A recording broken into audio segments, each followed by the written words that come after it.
Terrible. The morning in Wattle Lane was cool, with dew still clinging to the weeds poking through the cracks in the pavement.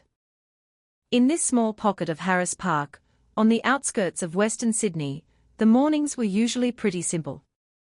The narrow, cracked concrete footpath, the old fibro houses with their paint peeling, and the rusty corrugated iron roofs that echoed when the rain hammered down. But for the local residents, all that simplicity felt like home. Because at the end of the lane, there was always a light on before the sun had truly risen. That was the sign that Cheryl's chicken soup was ready. To most people, chicken soup might just be a quick bite. But for the residents of Wattle Lane, a hot cup of soup from Cheryl's hands was part of daily life. Every morning, the smell of fried onions and thick, rich chicken broth would waft down the lane. Kids on their way to school, traders in their high-vis rushing off to a job site, mums just back from the local shops, almost everyone would stop for a moment to buy a cup. Cheryl herself was in her late 50s. A small woman, with leathery skin from a lifetime in the Aussie sun. Her hair was a short, grey perm. Every day, she wore a faded floral blouse and an old skirt. She rarely spoke much. The smile that appeared on her lips was only a half one. It made it hard for people to tell if she was being friendly or hiding something. Even so, her soup always sold out. Not just because it was cheap, but because it had a unique taste. Cheryl's soup was famous for its smooth texture, thick without being gluey. The long-cooked chicken broth was sweet, with a natural, savory flavor. Tender shredded chicken and sweet corn kernels added to the appeal. The crusty bread rolls and hot dim sims were extras that got people hooked. There was a local garbo, Gaza, who often joked that Cheryl must have a secret ingredient that made her soup so bloody good. But every time he asked, Cheryl would just give that thin smile and say nothing. That morning, like any other, kids were running down the lane, school bags bouncing. The sound of mums calling out to their kids echoed between the houses. Among them was a 10-year-old kid named Kyle. He was skinny, with pale, freckled skin, but his eyes were always bright and full of energy.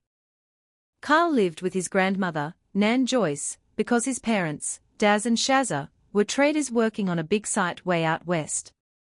Every morning, Nan Joyce would give Kyle a green plastic Tupperware container and say softly, "Duck down and get us 2 soups from Cheryl's, love. 1 for you and 1 for me." Kyle would always grin, say "Too easy, Nan," and run off in his old thongs, the rubber slapping against the concrete. Everyone in the lane was used to the sight.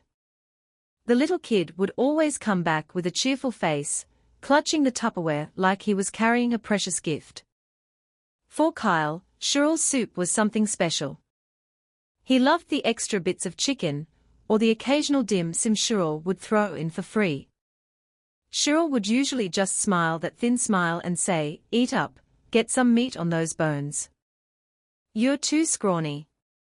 Even though her words sounded flat, there was something about it that always made Kyle happy. Wattle Lane that morning seemed just like any other day. The sun started to climb, its rays cutting through the gaps in the rusty iron roofs. The adults were getting ready for work. The kids were yelling out the front of the lane. Some were playing handball against a brick wall. Some were getting ready for school. From the distance, you could hear the rumble of the first train of the day, heading towards Parramatta.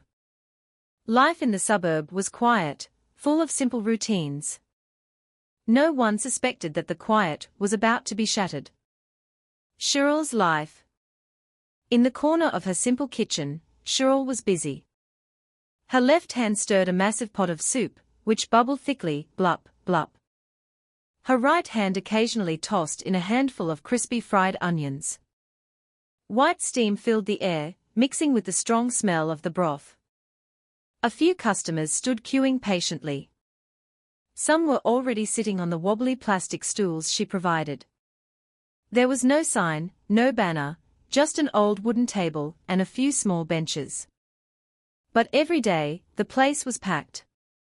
For the locals, Cheryl's soup was a habit they couldn't break.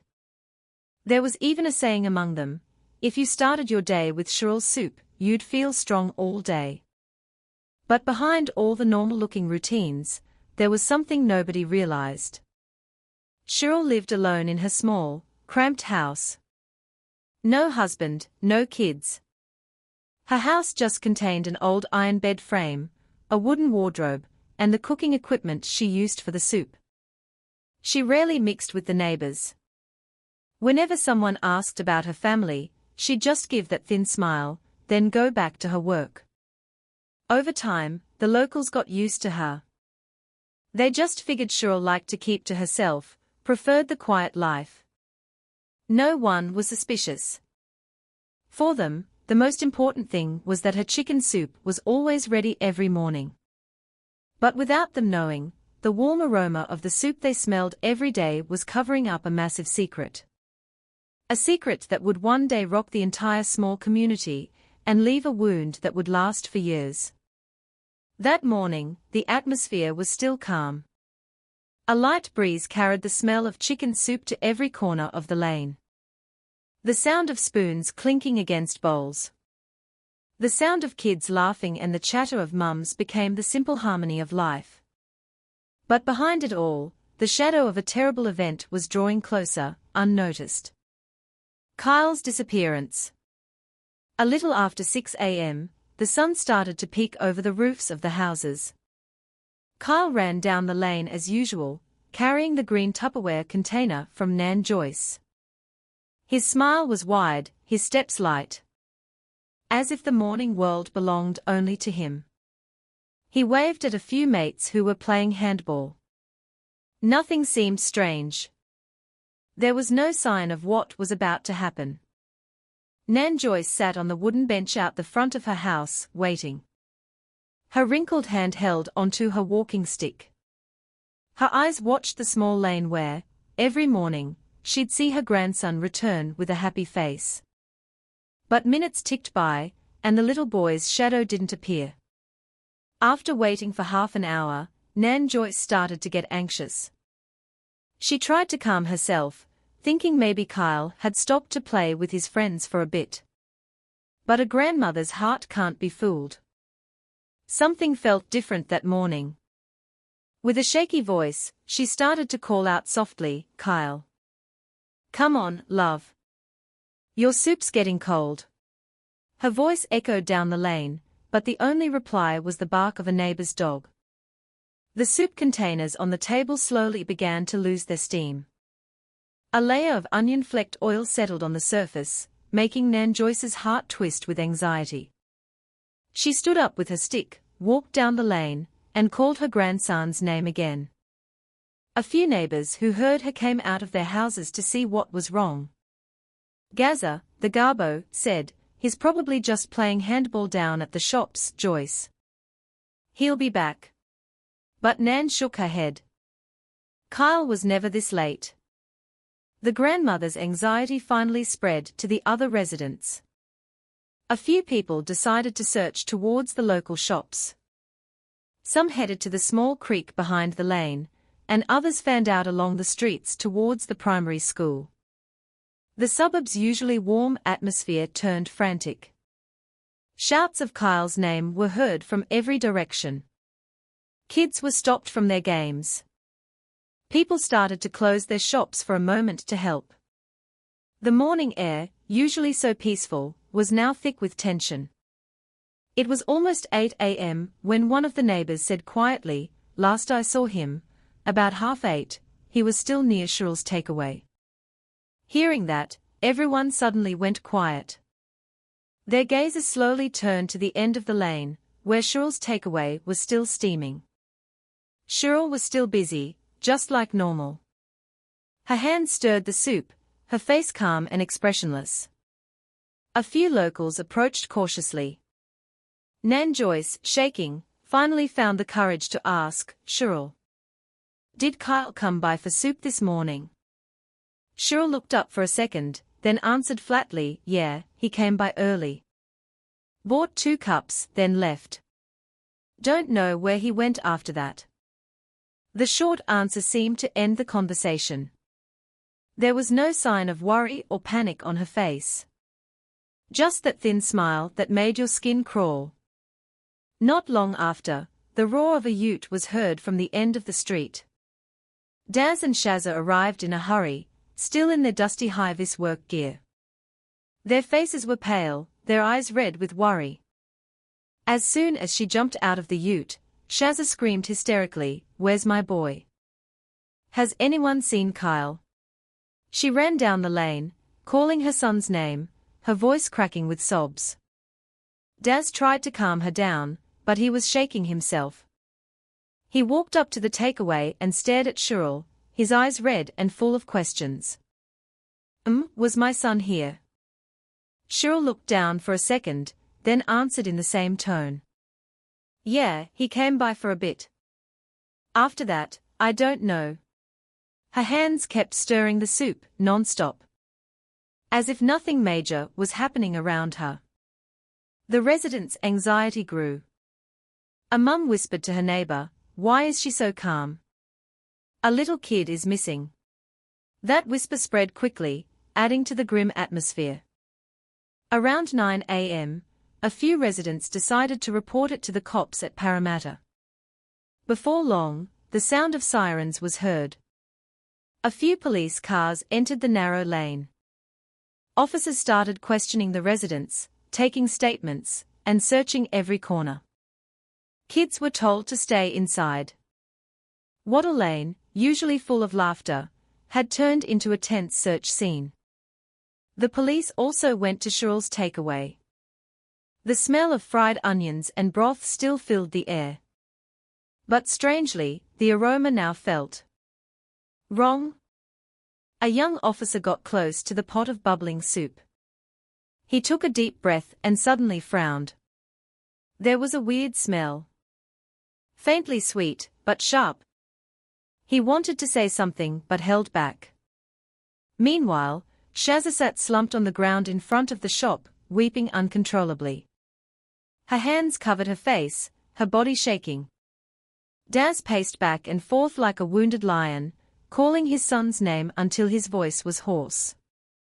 As midday approached, the search was expanded to the edges of the local shops and the main road. But there was no trace of Kyle. No thongs, no Tupperware, no sign of anything. It was as if the boy had vanished into thin air. The longer it went on, the more grim the lane became. People whispered amongst themselves. Some started to get suspicious. Suspicion falls on Cheryl. But no one dared to say it out loud. Nan Joy still stood with her walking stick, her face pale. She stared at the takeaway shop, still puffing out steam. And for the first time in her life, the smell of the chicken soup that usually made her stomach feel warm now just made her sick. That day, Wattle Lane was no longer the same. A dark shadow began to spread over the small community, bringing with it a terrible feeling that would soon be proven right. By mid-morning, the sun was high overhead. Wattle Lane felt hot and crowded, full of the sounds of people asking questions and police walking back and forth. Yellow police tape was put up at the end of the lane to stop outsiders from wandering in. Curious locals could only crowd behind the barrier.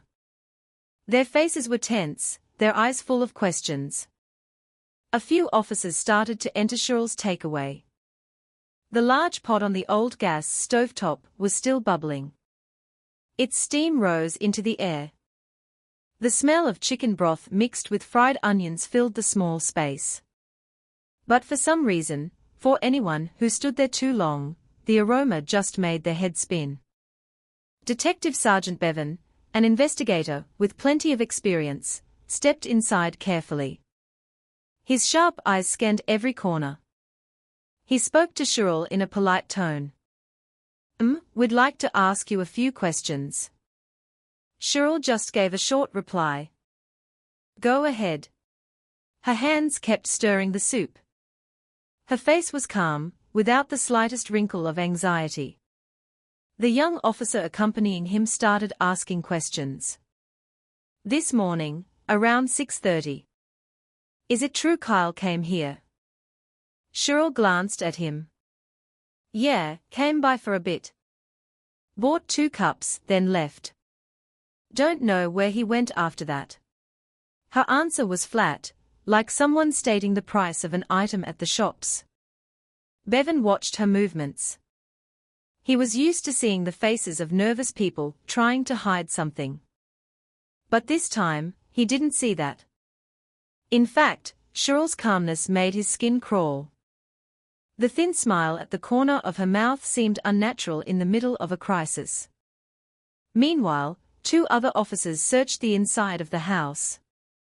Cheryl's place was small and simple, consisting of 1 living room, 1 bedroom, and a kitchen that was part of the soup-making area. Strangely, every corner of the house looked incredibly clean.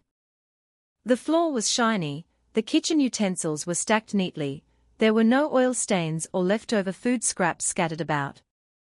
One of the officers whispered, "This place is too clean for someone who cooks this much every day." Bevan just nodded slowly. His eyes kept sweeping the room. The first discovery. In the corner of the kitchen, they found a blue plastic drum with a lid secured by a small chain and padlock. The drum looked heavy, not easy to move. On its surface, there was a brownish stain that had already dried. An officer tapped it lightly. The sound was dull, not hollow like an empty drum. The young officer asked, "Marcy M., what's in this?" Cheryl looked over. Her answer was short. "Chicken bones. For tomorrow's stock. If you want to check, go ahead." Her tone was flat, almost challenging. The officers looked at each other. But according to procedure, they couldn't open it without a warrant. Not far from the drum, another officer found a small notebook with a faded red cover on a wooden shelf. The first few pages contained a handwritten recipe for chicken soup, complete with measurements for salt, cooking time for the broth, and how to make crispy fried onions. But further into the back pages, the notes turned strange. There were jottings about the grams of meat, notes about a gamey smell that needs to be covered, and even an odd sentence, cut smaller so it breaks down faster. The officer who read it paused for a moment. He looked at Bevan, his face confused. Bevan took the book, flipped through the pages, then sealed it in an evidence bag. His face was starting to look serious. Outside the house, the atmosphere was getting more heated. The locals were whispering, some daring to ask loud questions. Is it true the kid was last seen here? Why is her house so clean? What's really in that drum? Every question added to the fear that was spreading like wildfire in dry grass. Shazza was still sitting on the ground. Her body was limp. Her tears had almost run out. All that was left was a soft sobbing that made the people around her start to cry too. Daz paced back and forth, running his hands through his hair. He occasionally stared at Cheryl's house with a sharp, suspicious gaze. The police finally decided to take the plastic drum and the red notebook as temporary evidence. Cheryl didn't protest at all. She just said briefly, "If you need to, take it." Her hands stayed busy, preparing soup for a few late customers. As if what was happening had nothing to do with her. Bevan stared at the woman's face for a long time. Her thin smile made the air feel colder. In his mind, Bevan said, "Something's not right here." But proving it is going to take time and patience. In the afternoon, when the plastic drum was carried out of the house, the crowd of locals roared. Some people covered their mouths, others let out soft screams. No one knew what was in it, but a bad feeling had already washed over everyone. The smell of chicken soup still wafting from the stove was no longer a symbol of warmth. For them, it had become a huge question mark that made their chests feel tight. That day ended with many questions and no answers. Kyle was still missing. The mysterious drum and the strange notebook were the only thin hopes for uncovering the truth. But one thing was certain, Wattle Lane had lost its sense of safety. Everyone locked their doors earlier. Kids were no longer allowed to play outside. That night, the quiet in the suburb felt different. The air itself seemed to carry a message that the peace they once had was gone. The mysterious red notebook. The next morning, Wattle Lane was already busy by dawn. Residents crowded at the end of the street, waiting for news from the police, who had arrived with a forensics team. Their eyes were red from lack of sleep. Some hadn't dared to eat since yesterday. Anxiety mixed with fear was suffocating the small community. At 7 a.m., a large police van stopped at the front of the lane. Several forensic officers got out with full gear, gloves, masks, and cameras. The blue drum that had been seized the night before was now in the middle of Cheryl's front yard, ready to be opened with everyone watching. The yellow tape was put up again, separating the officers from the curious residents. Detective Sergeant Bevan stood at the front, his face stiff. He knew that whatever was in this drum would change everything. With a hand signal, he ordered an officer to cut the chain lock.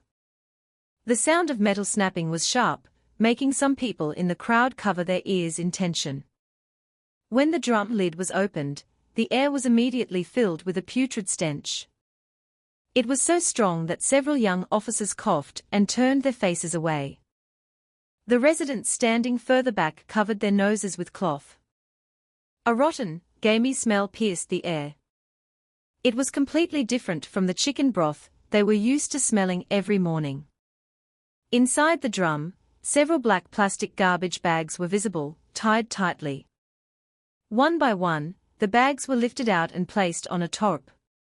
Each bag felt heavy, not like regular kitchen waste.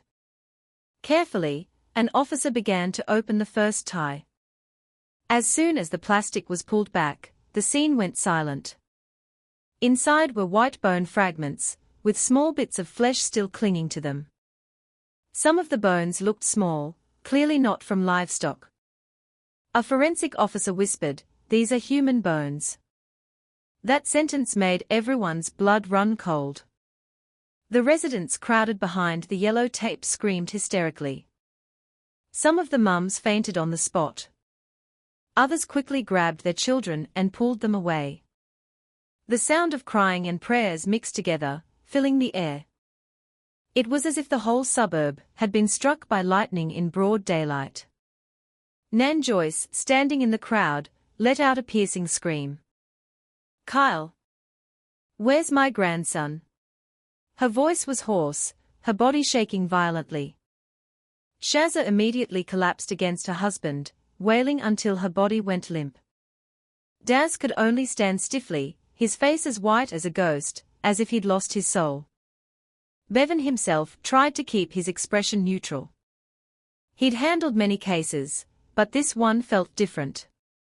This happened in the middle of a simple neighborhood, in the home of a woman the locals saw every day. He knew that from this moment on, the trust the residents had in each other would be shattered. More plastic bags were opened. They contained the same thing. Bone fragments. Some still wet, some starting to dry. There were a lot of them. The forensics team immediately put everything into special containers to be taken to the lab. The locals started whispering to each other. Some said this might be the answer to the disappearance of several other children from surrounding suburbs over the past few months. Others refused to believe it, horrified at the thought that they might have been eating soup made with ingredients that shouldn't have been there. Meanwhile, Cheryl just stood near her stove. Her face remained flat. She showed no panic, no remorse. That thin smile was still painted on her lips.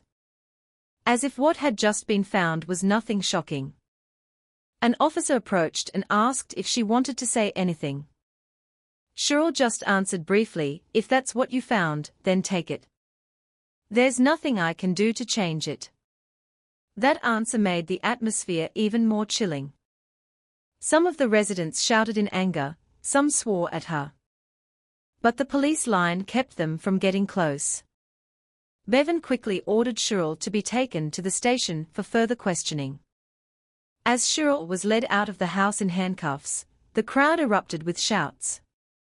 Some were crying, some were praying loudly. Some tried to get close, yelling insults. But Cheryl just walked calmly. Her smile never left her face. Her gaze was fixed straight ahead, as if the world around her didn't matter anymore. That day, news of the discovery of bones in the Blue Drum spread throughout Sydney. Journalists started arriving in droves. Cameras focused on the faces of the residents, who were still shaking. Local radio broadcasted updates by the minute. Wattle Lane, once just known as a small lane in a working-class suburb, was suddenly the centre of national attention. That night, no one dared to eat soup. Other takeaway shops in the area were empty, even though they were usually full. Suspicion and disgust filled everyone's hearts. Children were put to bed early. Doors were locked tightly. Some even played prayer tracks loudly, asking for the suburb to be freed from this evil. But for Kyle's family, that night wasn't just about fear. It was a night full of tears, a night full of prayers with only one simple request: please let Kyle still be alive. Cheryl's confession. The forensic lab at NSW Police Headquarters worked non-stop through the night.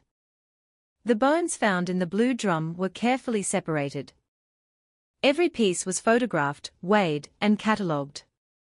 The initial examination showed that the bones were not animal. Their structure and size were consistent with human bodies, some were clearly those of children. The news was immediately sent to the investigation team. Detective Sergeant Bevan received the report with a grim face. He had suspected it, but hearing the confirmation made his chest tighten. He knew this news would destroy the hearts of the Wattle Lane residents. Meanwhile, Cheryl sat in the interrogation room, her hands cuffed.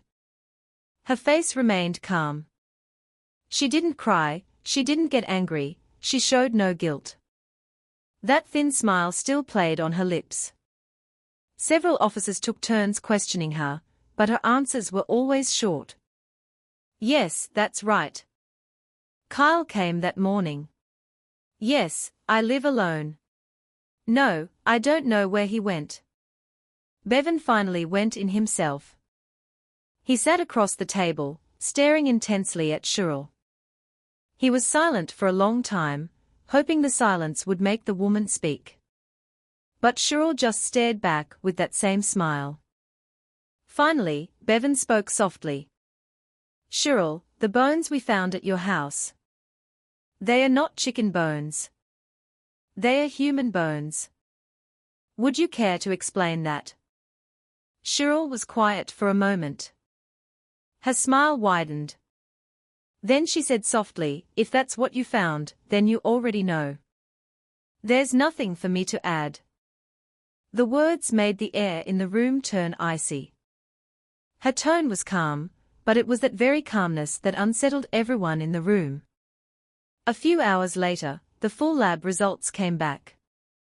They found DNA matches to reports of 3 missing children from the surrounding area within the last 6 months. Not just Kyle, but also 2 other children from neighboring suburbs who were previously thought to have been abducted by strangers. This fact made the case even more horrific. The next day, the investigation team requested the help of a clinical psychologist from Sydney Uni, Dr. Evans. He was known for handling trauma cases and the psychological profiles of criminal offenders. Dr. Evans arrived with a serious expression, carrying a thick folder. He wanted to speak directly with Cheryl to understand her mindset. In the interrogation room, Dr. Evans sat opposite Cheryl.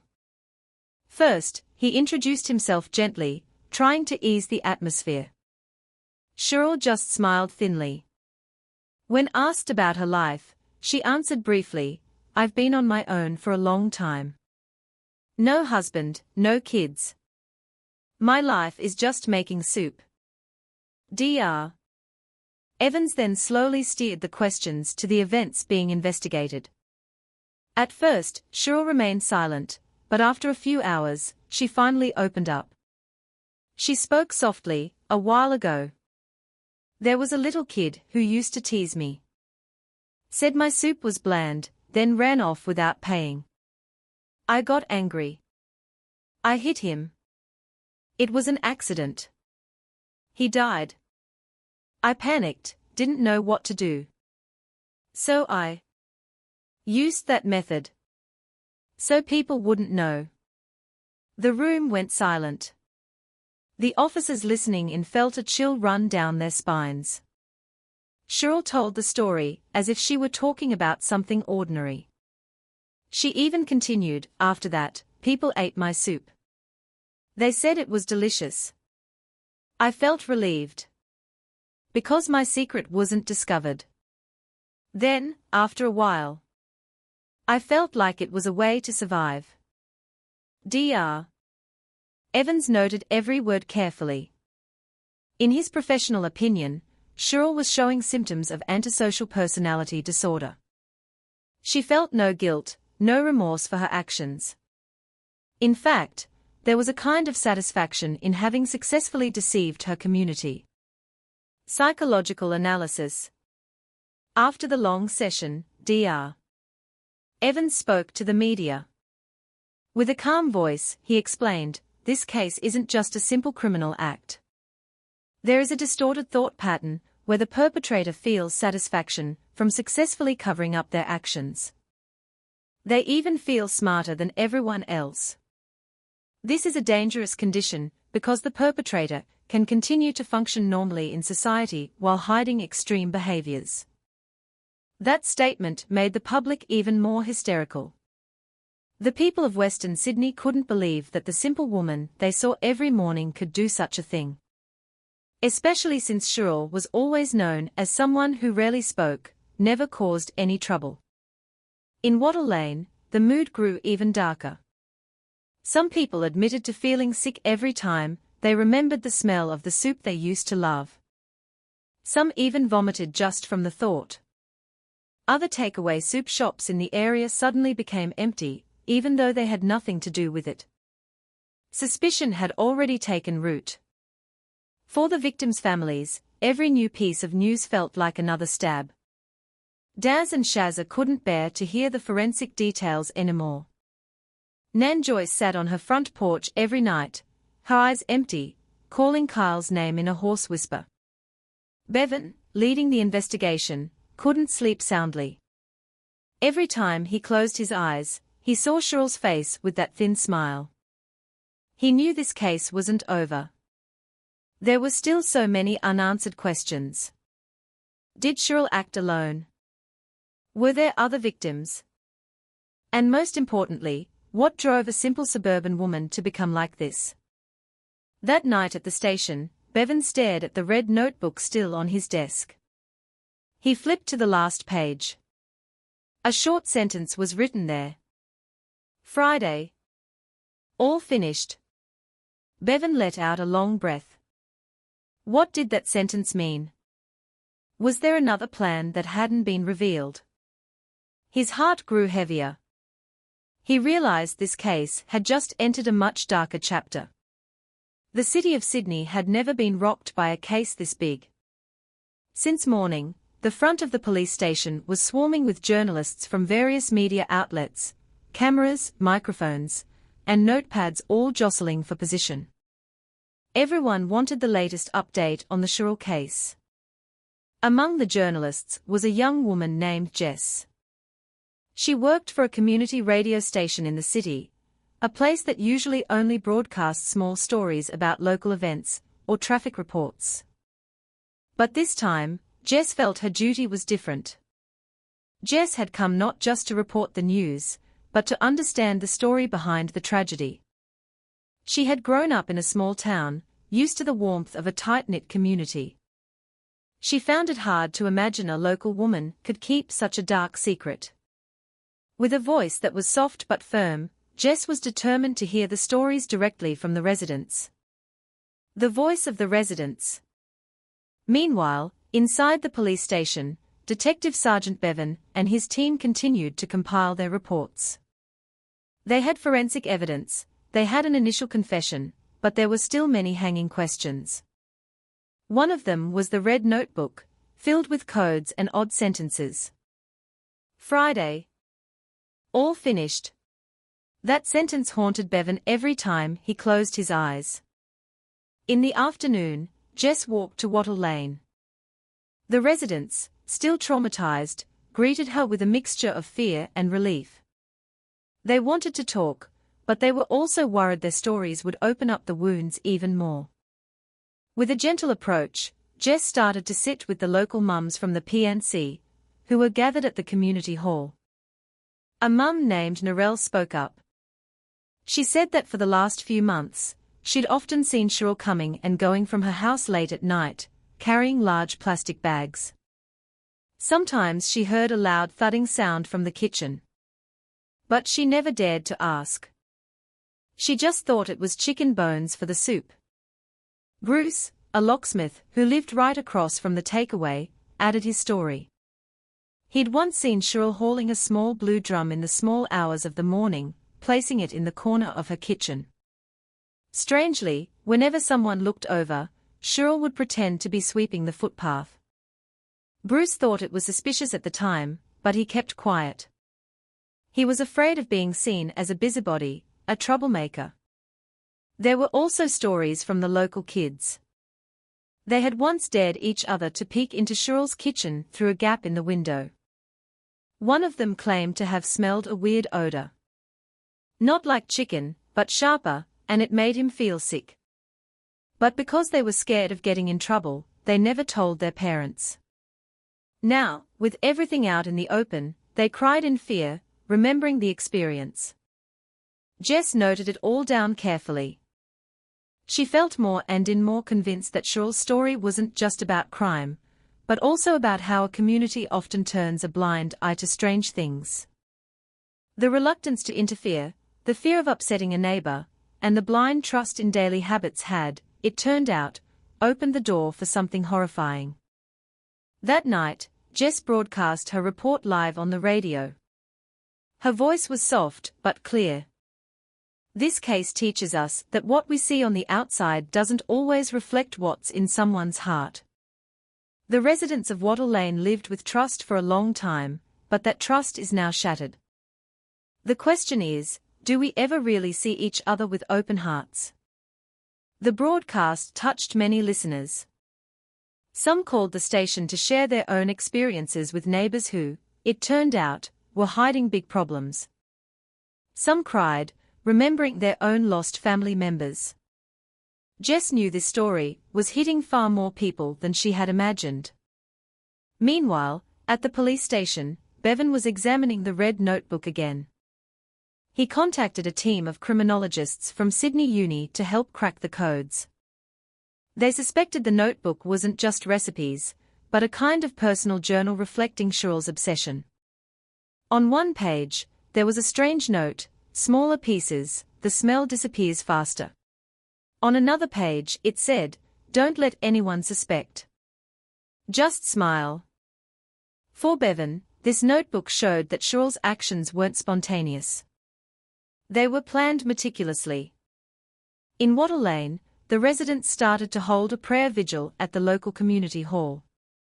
They prayed for the lost children and for their suburb to find peace again. But even as the prayers echoed, the fear remained. No one dared to eat chicken soup. Even smelling the aroma of broth from another kitchen made their stomachs turn. Nan Joyce wasn't at the prayer meeting. She was still sitting on her front porch. Her gaze was empty, staring at the street Carl used to run down every morning. Her hands gripped the green Tupperware container, now just a memory. Everyone who walked past lowered their heads, unable to look her in the eye. For Bevan, the pressure was mounting. The residents demanded answers. The victims' families demanded justice. And the media kept digging for developments. He knew Cheryl's initial confession wasn't enough. There was still a part of the story left unsaid, a part that was likely more horrifying than what they already knew. That night, after all the witnesses were interviewed and all the evidence was stored, Bevan sat alone in his office. He looked at the red notebook in his hand and muttered, "What did you mean, Cheryl?" "Friday. All finished." "Finished what? Or who?" Rain started to fall, drizzling on the streets of Western Sydney. The sound was like the ticking of a clock, pushing them all closer to a much darker truth. The journalist's role. The rain that night left puddles on the streets of Wattle Lane. The damp air carried the smell of wet earth mixed with a fear that hadn't faded. Residents locked their doors early. House lights were on but dim, and the sound of children was almost non-existent. The suburb, usually bustling, had suddenly become like a ghost town. At the police station, Detective Sergeant Bevan was still staring at his desk full of files. Cheryl's red notebook was open to the last page. The handwriting was messy, as if written in a hurry. Friday. All finished. Those words kept Bevan from resting. He kept asking himself, was this just a personal note, or was there a bigger plan? The next morning, Bevan returned to Wattle Lane with his team. They wanted to get additional statements from the residents. At first, most people were reluctant to talk. But finally, Bruce, the locksmith who lived across from Cheryl's, plucked up the courage. His face looked anxious. Bruce looked down for a long time, before saying softly that he'd been suspicious for a while. He'd seen Cheryl lift that small blue drum in the middle of the night. Sometimes he'd hear a heavy thud, like something heavy being dropped in the kitchen. But he chose to stay quiet, afraid of being seen as nosy. Bevan asked him to continue.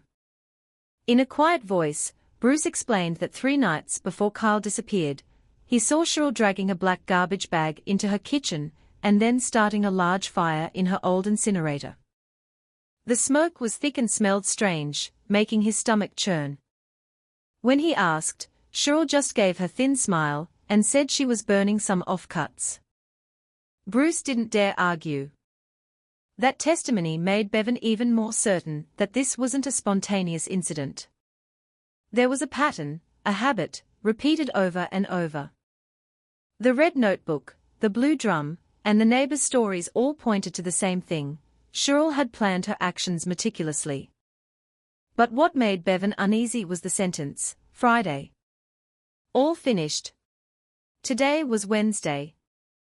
That meant it was possible something was being planned for 2 days from now. Bevan immediately gathered his team. He ordered all residents of Wattle Lane to be on high alert. Kids were not to leave the house without supervision. Residents were advised not to gather outside at night. Police began to sweep the surrounding area, looking for any other possible locations Cheryl might have used. Meanwhile, Jess the journalist continued to dig for information from the residents. She heard a story from a little girl named Talia, one of Kyle's friends. According to Talia, a few days before Kyle disappeared, Cheryl had invited them into her kitchen, promising to give them free dim sims. The other kids were scared, but Kyle said Cheryl was nice. From that day on, Kyle often visited the takeaway, even when Nan Joyce hadn't sent him. Jess wrote down the story, her heart heavy. She realized that Cheryl's method of approaching the children was by giving them small treats, making them feel comfortable. That simple trust was then turned into a doorway to danger. In the afternoon, Bevan interrogated Cheryl again. He directly asked her the meaning of the sentence Friday. All finished, written in the red notebook. Cheryl looked at him for a long time, then smiled thinly. She said calmly, everything will be clear soon enough. And no one can stop it. The room suddenly felt cold. Bevan suppressed his anger. In his gut, he was more certain than ever that the sentence was serious. There was something bigger than just the chicken soup. He began to suspect that Cheryl might not have been acting alone. Maybe there was someone else who knew, or was even involved. That night, the residents of Wattle Lane were even more terrified. At the community hall, the prayers echoed again. Children were held tightly by their parents. Nan Joyce still sat on her front porch with the green Tupperware in her lap, staring blankly at the dark street. On the radio, Jess broadcast her latest report.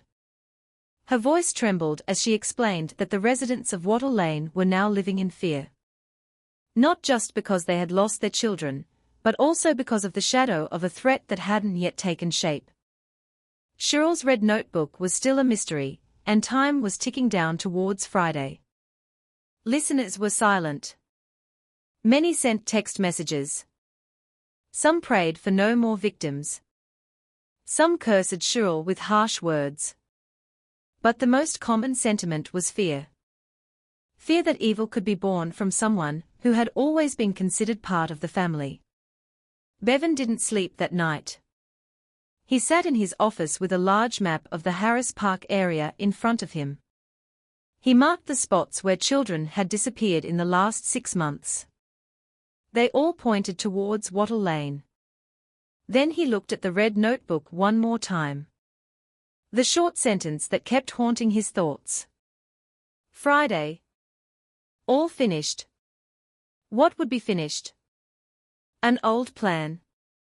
Were there other victims yet to be found? Or was it something bigger, involving more than just a suburban soup cellar? Time marched on. The clock ticked louder in Bevan's ears. 2 more days until Friday. He knew that whatever was happening, the truth had to be found before that day arrived. Mysterious infiltration. Thursday arrived with a grey sky. The air in Wattle Lane felt heavy. It was as if everyone was holding their breath. Doors were shut tight. Windows were only open a crack. The cheerful noise of children that usually filled the morning was gone. All that could be heard was the crowing of a rooster and the occasional cry of a baby. Since the discovery of the bones at Cheryl's house, the small community seemed paralyzed. Many people could no longer bring themselves to walk past the end of the lane where the takeaway stood. Even just smelling fried onions from another kitchen made their stomachs churn. The dads left for work with grim faces. The mums locked their doors earlier, and the kids were no longer allowed out of the house. In this situation, Narelle, the head of the school PNC, felt she couldn't just sit by. She gathered the mums at the small hall near the church to talk about what to do next. At first, they were hesitant, some were too scared to leave their homes. But in the end, almost all of them came. They sat in a circle, their faces pale and eyes puffy from lack of sleep.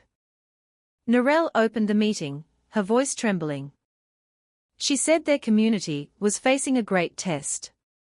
Fear was normal, but if everyone just stayed silent, the fear would only grow and could tear their friendships apart. She urged the mums to look out for each other, support one another, and most importantly, protect the children so they wouldn't become the next victims. A young mum named Yenti cried as she spoke. She confessed that since the incident, her 8-year-old daughter refused to eat soup. Even when she cooked plain rice, her daughter would tremble because the smell of fried onions reminded her of Cheryl's shop. Yenti said in despair that she didn't know how to comfort her child. The other mums nodded. They all felt the same. Some kids couldn't sleep at night. Some cried constantly. Some refused to go to school because they were scared of walking past the end of the lane. The situation made the mothers both sad and angry. They hadn't just lost their sense of safety, they were watching their children suffer from trauma. Narelle then proposed a simple program. Every night, the dads would do a neighborhood watch patrol. Meanwhile, the mums would organize a roster to supervise the kids' study time at the community hall. The goal was to make the kids feel safe, not alone, and slowly help them find the courage to gather again. Everyone agreed, even though their hearts were still filled with anxiety. Meanwhile, in the residents' homes, many small conversations sprang up. Some regretted not paying attention to the strange signs at Cheryl's house sooner. Some admitted to hearing suspicious noises, but brushing them off. Others felt guilty for letting their kids get too close to Cheryl. All these regrets now mixed together, becoming a heavy burden. Nan Joyce didn't join the P&C meeting. She was still sitting in the chair on her front porch, staring blankly at the empty street. The green Tupperware container was still in her lap. Several mums approached her to offer support. But Nan Joyce just shook her head. She said softly that she was still hoping her grandson would come home, his face cheerful, just like always. At the same time, Jess, the radio journalist, was present at the meeting. She listened with a heavy heart. She saw how deep the wounds left by this event were. Not just for the victims' families, but for the entire community. She broadcast her report that night with a tone full of empathy. Jess said that the residents of Wattle Lane were fighting to get back on their feet. Even though they were haunted by fear, they were trying to hold hands so their children wouldn't lose their entire childhood. The broadcast led to many listeners sending messages of support. Some were from other parts of Sydney, some from out of state. They sent prayers, words of encouragement, and promises to help if needed. That support, small as it was, gave the residents some comfort. They felt they weren't facing this ordeal alone. But behind it all, the shadow of a threat still hung in the air. Cheryl's red notebook still held its mystery. The sentence, Friday, all finished, kept echoing in Bevan's ears. He knew that tomorrow was Friday. If there really was something planned, then their time was almost up. Bevan decided to increase security in Wattle Lane. That night, police patrolled until the early hours. Every corner of the lane was searched, every house checked again, but nothing was found. Even so, they couldn't let their guard down. Bevan told himself it was better to be overprepared than to be sorry. The residents slept with their doors double-locked. The light at the community hall stayed on all night, like a symbol of hope. The sound of prayers echoed softly, calming restless hearts. But even with the prayers, the fear didn't truly go away. Everyone waited for Friday with a pounding heart, not knowing what would happen. The old warehouse. Friday morning arrived with an overcast sky. By dawn, the local shopping strip, usually bustling, felt different. The bakers, the cafe owners, and the takeaway shops found their stores empty. Many customers who passed by just glanced in and then walked away, their faces holding back a look of disgust. For the locals, the word soup was no longer about a warm breakfast, it was about a fear that cut to the bone. An old bloke named Frank sat staring blankly in front of his bakery. He'd been selling pies and sausage rolls for over 20 years. But since the Cheryl case blew up, he'd had almost no customers. He told a neighbor that in all his life, he'd never felt so rejected. He hadn't done anything wrong, but the suspicion had already stuck in people's minds. The unrest spread. At the local pub, people argued over the news on the TV. Some believed Cheryl acted alone. Others suspected she was part of a larger, twisted network. Wild speculation grew. Some mentioned that there might be others in different suburbs doing the same thing. Day by day, fear turned into prejudice. Jess, the radio journalist, witnessed it all firsthand. She walked along the shopping strip, listening to the vendors' complaints and noting every story. Many bakers and takeaway owners pleaded with her, asking her to broadcast their side. They wanted the public to know that not all takeaways were like Cheryl's. They wanted to prove that honesty still existed in their simple kitchens. In the afternoon, Jess returned to her studio and broadcast a long report. With a calm voice, she explained that because of one evil act, many innocent people were suffering the consequences. She described Frank, sitting forlornly in front of his shop, hoping for just one customer. She also mentioned the story of a mother who cried because her business was empty, even though that takeaway was her only source of income for her children. The broadcast touched many listeners. Some sent messages of moral support. Some even went to the shop specifically to buy from the other vendors, as a show of solidarity. Slowly, Jess's voice began to change the atmosphere. People realized that blind hatred would only add to the pain. Meanwhile, in Wattle Lane, the atmosphere remained tense. Police stood guard at the entrance, ensuring nothing suspicious happened. Bevan sat in a small command post, staring at the red notebook he always carried. The sentence, Friday, all finished, continued to haunt him. He knew today was Friday. The day Cheryl had written about. As a final measure, Bevan ordered extra patrols. Every small alley was checked, every house monitored. He didn't want any new incidents to deepen the residents' wounds. Even though there were no suspicious signs, his gut remained on high alert. For him, the calm could just be an illusion before the storm. At the same time, Jess returned to Wattle Lane. She sat with the PNC mums, who were still meeting every afternoon. They talked about the past, about how they used to praise Cheryl's soup for its delicious taste. There was a heavy guilt on their faces. One mum said softly that maybe, without realizing it, their praise had only made Cheryl feel more justified. Jess wrote down that sentence, her heart aching. She felt this was the human side of the tragedy. Sometimes, evil isn't just born from the perpetrator's intent, it also grows in an environment that, unknowingly, gives it space. Not because the people were bad, but because they never imagined something so dark could be hiding behind a simple face.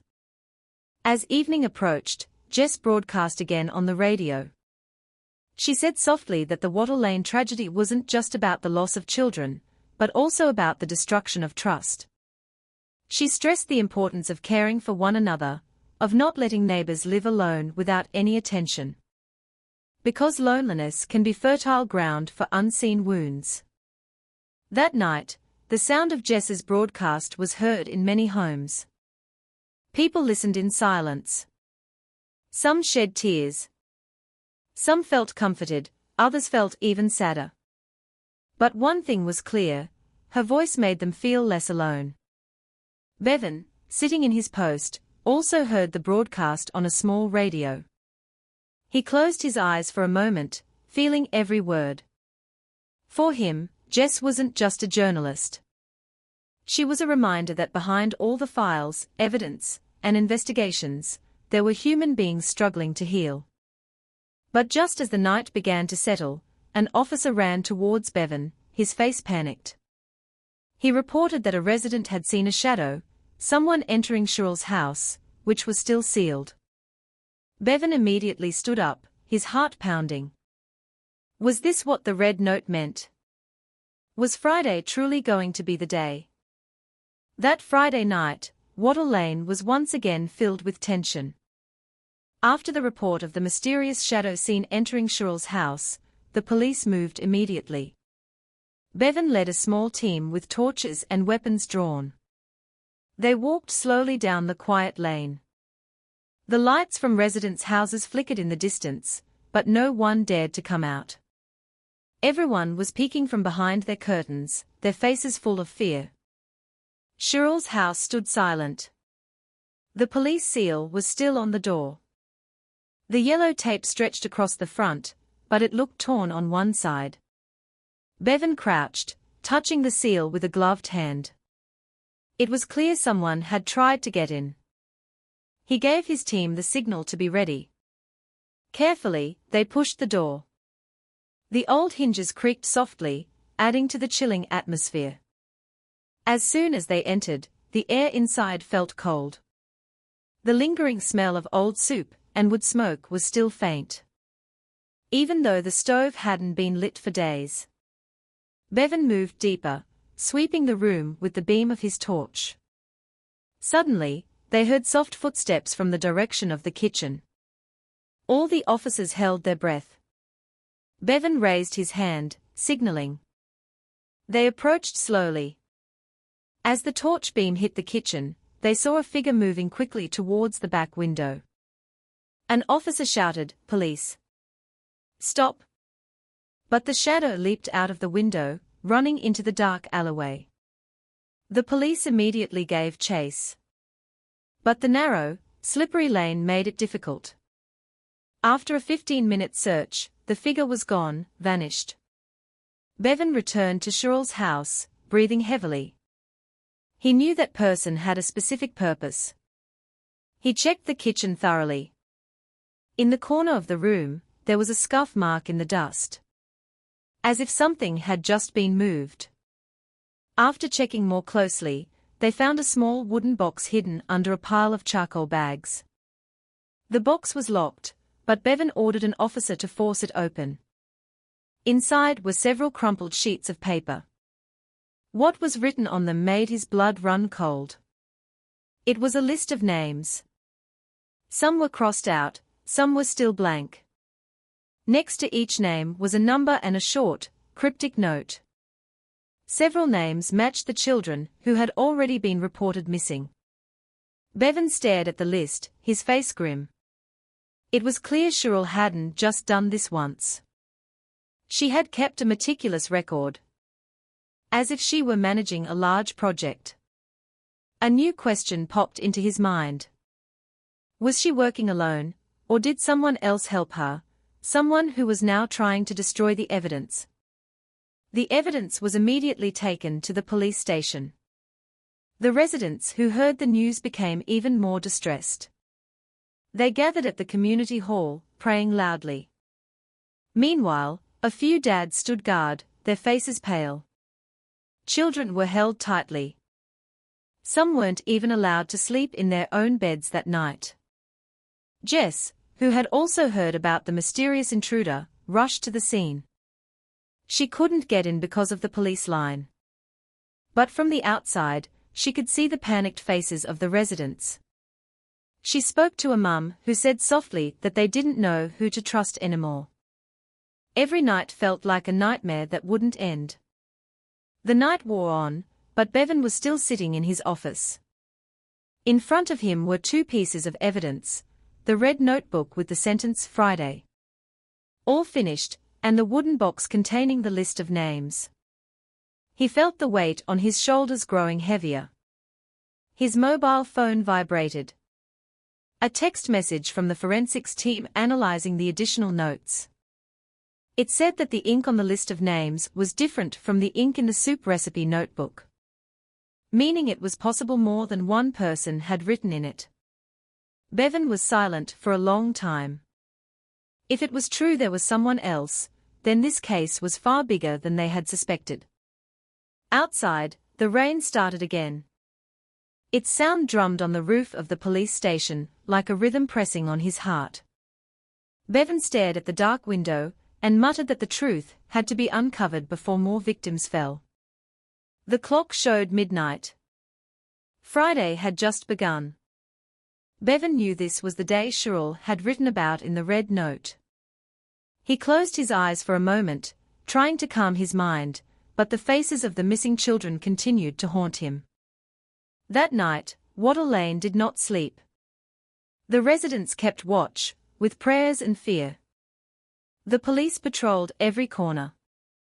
And in the midst of it all, the mystery of who the intruder was still hung in the air, unanswered. The aftermath. Friday passed slowly, as if time itself was reluctant to move.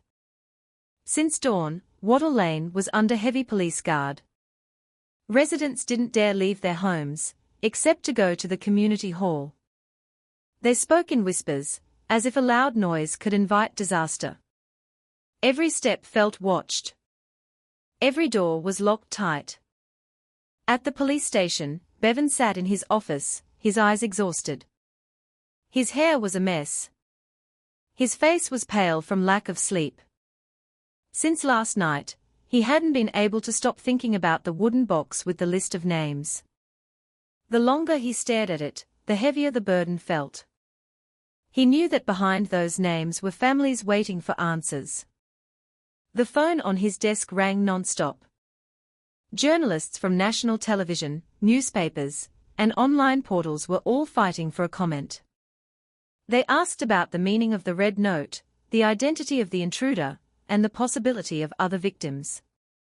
Bevan just gave short answers, saying the investigation was ongoing, but the pressure was making his head pound. The media began to run stories with huge headlines. Some wrote about a suspected killer network. Some compared the Sherrill case to famous international incidents. One outlet even recklessly wrote that all takeaway soup in Western Sydney was unsafe. The news spread the panic even further. The local shopping strip was empty again. Many takeaway owners chose not to open rather than face the shame. Some of them went to the local council, begging for the government to step in. They felt they were being punished for a crime they didn't commit. In the midst of the chaos, Jess tried to remain calm. She knew a journalist's job wasn't just to report facts, but also to ensure the community wasn't wounded further. She chose to write her reports with an empathetic tone. In her broadcast, she emphasized that this tragedy was not a reason to suspect everyone. She reminded listeners that there were many honest takeaway owners, many neighbors who were truly sincere. Her broadcast received a positive response. Many listeners sent messages of thanks. However, some also criticized her, accusing Jess of being too soft on the vendors. Jess accepted all the comments gracefully. She believed the truth had to be delivered with heart, not just with numbers. Meanwhile, Bevan was under increasing pressure. He called his team members to discuss the latest developments. The ink analysis did indeed show two different writers. But until now, they had no trace of who the second person was. Bevan felt his time was running out.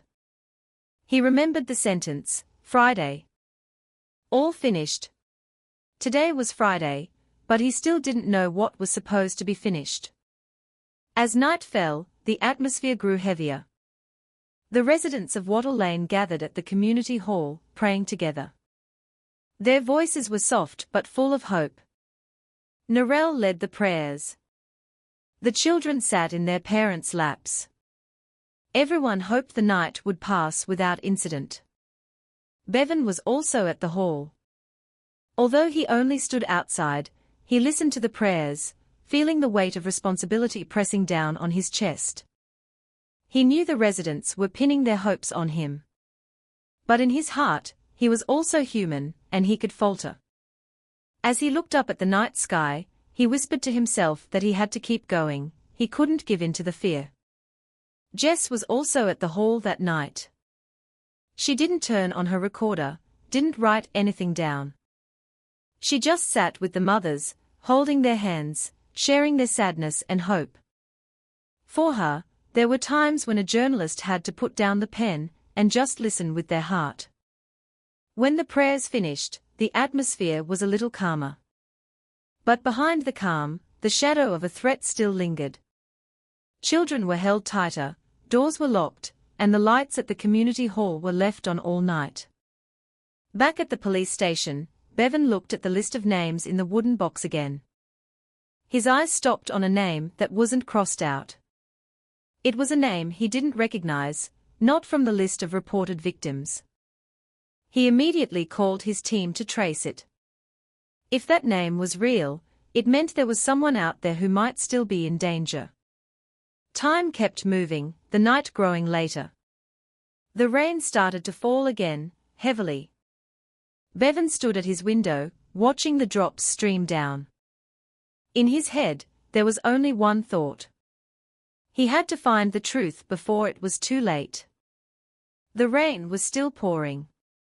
As Bevan sat in his office looking at the list of names found in the wooden box, he stared at the one name that wasn't crossed out. The name was Lena, with no clear address. Next to it was just a number and a short, hard-to-read note. Bevan felt his skin crawl. If this name was real, it meant someone might still be under threat. He immediately called a small team to trace it. They checked council records. They rechecked missing child reports from the last few months. The result was shocking. It turned out there was a report from a small town on the outskirts of the metro area about a girl named Lena, who had gone missing 2 months ago.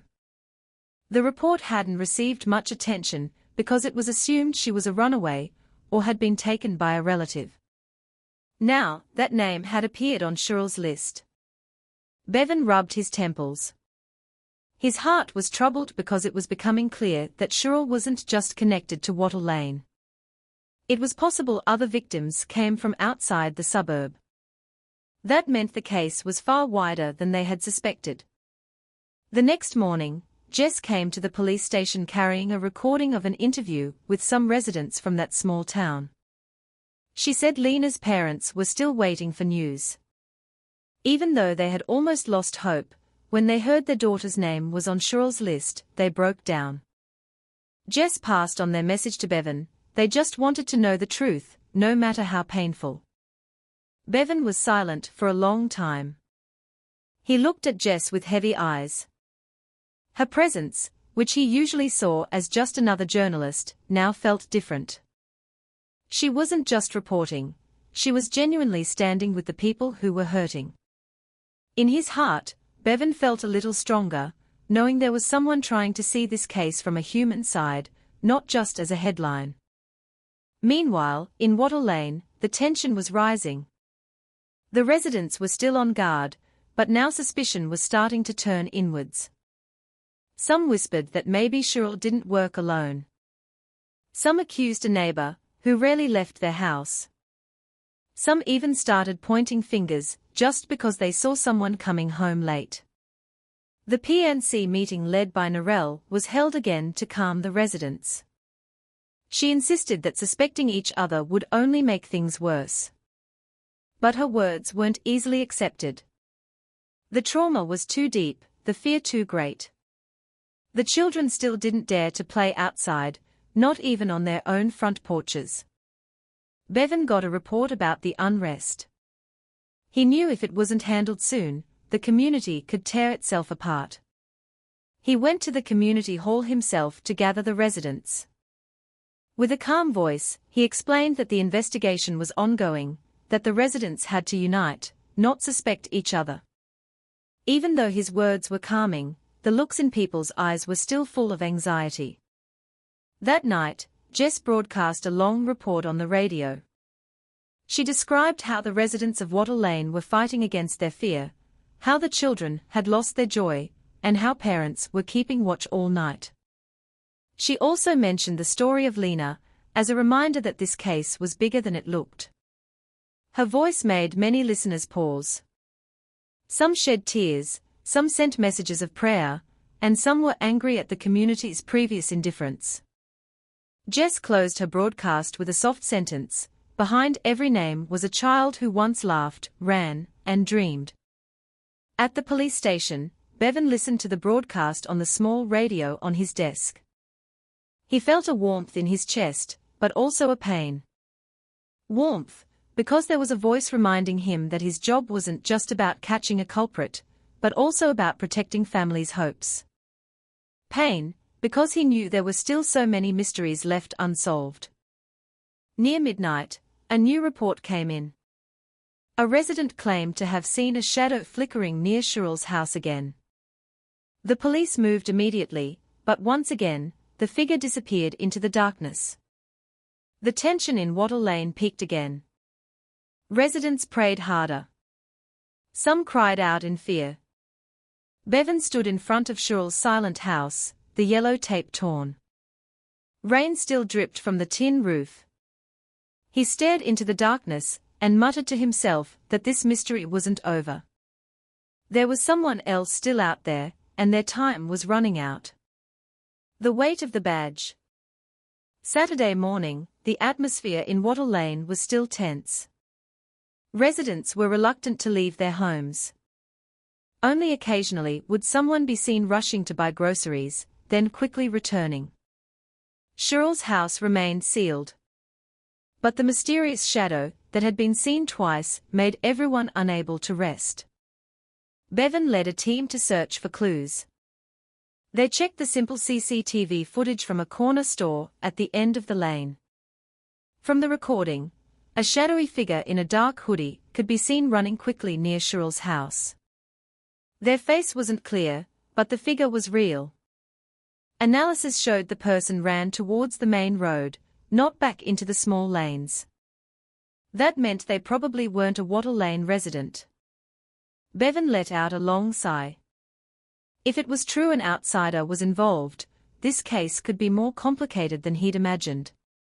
Meanwhile, the national media was reporting on it relentlessly. Television ran live broadcasts from in front of Cheryl's house. Big headlines flashed across the screen: "Mystery of the Soup Cellar." Some stations even held panel discussions with psychologists, criminologists, and religious figures. Each gave their own analysis.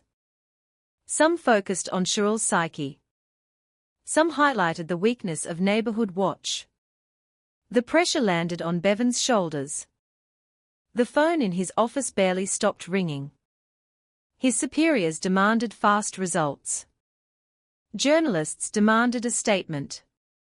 And the victims' families demanded the truth be revealed, now. Bevan felt like his head was about to explode. In the midst of it all, Jess tried to maintain balance. She refused to follow the sensationalism. In her reports, she spoke more about the family's pain, about the anxiety of the innocent takeaway owners, and about how the small community was struggling to stay standing. Her broadcast made some people cry, but it also drew criticism from those who wanted a sharper, harder news story. For Bevan, Jess was a calming voice. But he himself was at a breaking point. That night, he sat alone in his office, staring at a blank wall. He felt tired. Not just physically, but emotionally. Every name on the victims' list felt like it was staring at him, demanding an answer. He thought about the little kids he often saw playing in the local parks. He imagined if one of them was his own family. Guilt pressed down on his chest. Even though he knew he couldn't change the past. His mobile phone rang. It was his wife from home. Her soft voice on the other end asked when he was coming home. The kids were waiting. Bevan was silent for a long time before answering. He said he didn't know when he could come home. This case wasn't finished. His voice was hoarse, his eyes wet. After he hung up, he sat for a long time with his head bowed. That night, Jess came by with a thermos of coffee. She found Bevan in his office, his face exhausted. She didn't say much, just poured a coffee into a mug and sat in the chair opposite. It was quiet for a few minutes, then Jess said softly that she understood the burden was heavy. But she also reminded him that every small step forward still meant the world to the victims' families. Bevan looked at her with red eyes. He didn't answer, but his grip on the mug tightened. Those simple words felt like they lifted a small part of the weight from his shoulders. In Wattle Lane, the residents held another nighttime prayer vigil at the community hall. The sound of hymns echoed softly, mixing with the sound of light rain outside. The children sat close together. Some hugged their knees, still scared. The dad stood guard at the door of the hall, staring towards Cheryl's dark house. When the prayer finished, some residents whispered. They were worried the mysterious person would come back. Some suspected they were looking for evidence that hadn't been found. Others were scared they were looking for a new victim. All the possibilities made their hearts pound. Bevan stood outside the hall. Listening to the whispers, he looked at Cheryl's silent, lightless house and muttered to himself that he couldn't give up. Even though he was tired, even though the pressure was coming from all sides, he had to keep going. Because behind all the fear, there was the hope of a community waiting for justice. Closing. The night at the old warehouse turned into a nightmare. One by one, the black bags were opened, revealing human bones. The number was far greater than what was found at Cheryl's house. The forensic officers counted carefully. Each bag held different fragments, indicating that this had been happening for a long time and involved more than just one or two victims. Bevan stood frozen. His breathing felt heavy, his chest tight. He knew this wasn't just a regular criminal case. This was a massive wound for the community. Around him, the officers worked with tense faces. Some held back sickness, some could only look down. A heavy silence filled the warehouse. Only the sound of rain drizzling outside was audible. When all the bags had been opened, the victim count was estimated to be over 10. Initial forensic notes indicated that most of them were children. Bevan closed his eyes, his hands shaking. He imagined every name, every small face that never got the chance to grow up.